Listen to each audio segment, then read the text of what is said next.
Je suis fier d'être en compagnie de mon art oratoire. Je suis fier de moi-même lorsque je suis au service de mon auditoire.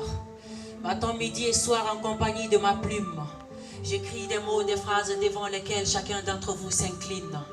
Désolé si à travers mes mots, mes phrases, je vous touche. Mais laissez-moi vous dire que je ne suis pas armée et Sirima, mon âme ne contient pas de cartouches.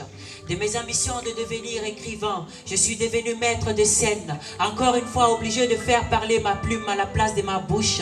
Espérons que mes mots, mes paroles vous convainquent comme ceux de Assimi Goïta ou comme ceux de George Bush. Mesdames et messieurs, Razak le Slammer pour vous, depuis le Mali.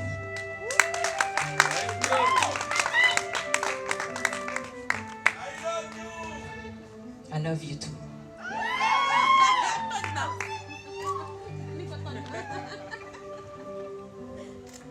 Je me souviens comme si c'était hier, lorsque pour toute la première fois, mon papa m'a mené à l'école.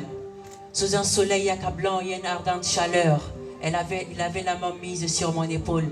Je me souviens de cette première fois où il m'avait confié à la maîtresse et qu'il lui disait de m'apprendre beaucoup de choses, l'alphabet français de A à Z, et que je devais répéter sans cesse.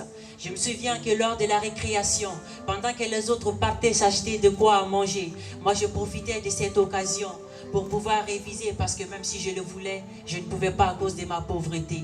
Je me souviens que sur le chemin de retour, je voyais les enfants des riches être cherchés par leur père en voiture. Moi, c'est sur un vélo qui n'a pas de chambre air que je faisais le tour à tour, en espérant que tout ceci puisse un jour finir. Et une fois à la maison, les autres avaient le choix entre le tchèp-tchène et la sauce gombo. Et moi, c'est toujours le même plat, du lundi au vendredi. Soit je le mange, soit je me mets en conflit avec mon Nesto. Je n'ai pas une enfance comme les autres. C'est pourquoi je ne réfléchis pas de la même manière. Entre la maltraitance et la souffrance, j'en ai vu tellement d'autres. Qu'entre vous et moi et mes ambitions, je ne mets pas de barrière.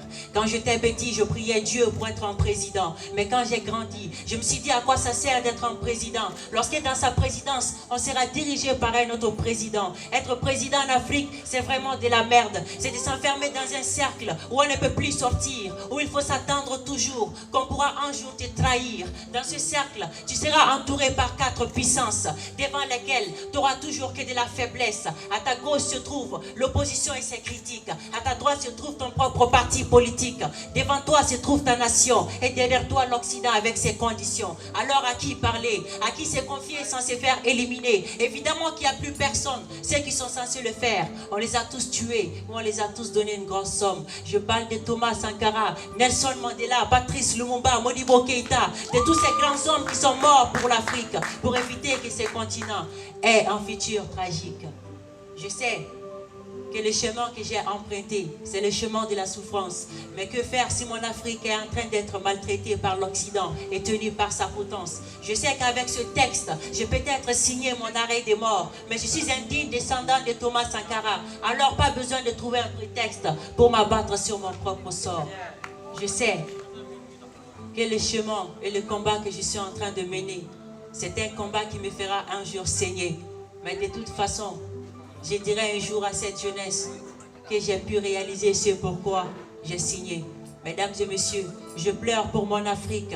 Afrique, berceau de l'humanité, en même temps berceau de l'insécurité. Un continent qui ne fabrique pas des armes, mais qui est le premier à les utiliser pour opter des armes. Un continent avec des chefs d'État qui tuent ou assassinent des opposants, qui tuent les peuples qui marchent seulement parce qu'ils sont innocents, qui tuent parce que tout simplement le peuple est dans la rue pour réclamer leurs droits. Je pleure pour ces femmes et hommes qui sont victimes de la politique démagogique de leurs dirigeants, qui sont dans leur palais tout simplement, alors que ces pauvres citoyens sont dans la rue en train de chercher de quoi en manger sous un soleil accablant.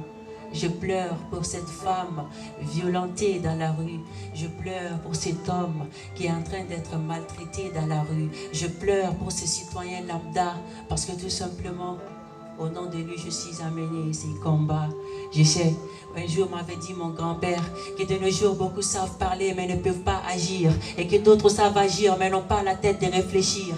Et que lorsque d'autres sont à la base de nos problèmes, d'autres ont la solution. Et lorsque d'autres essayent de le construire, d'autres sont à la base de sa destruction. Il m'avait dit un jour avant de mourir que le nombre de personnes intègres allait se réduire. Que les gens ne vont plus croire au mot espoir à cause de certaines personnes qui chaque jour n'ont fait que donner du désespoir. Moi j'y crois, je n'ai jamais douté de ma patrie, de mon continent, non pas une seule fois. Alors jeunesse africaine, levons-nous et engageons-nous pour la cause de notre continent, de notre Africa, de notre continent et de notre Africa. Mesdames et messieurs, je suis fier d'être en compagnie de mon art oratoire. Je suis fier de moi-même lorsque je suis au service de mon auditoire. Matin, midi et soir, en compagnie de ma plume, j'écris des mots, des phrases devant lesquelles chacun d'entre vous s'incline. Il m'avait dit, petit-fils, n'oublie jamais, le prisonnier d'aujourd'hui peut être le président de demain et le président d'aujourd'hui, le prisonnier de demain, et que tout peut changer du jour au lendemain. Razak le slammer.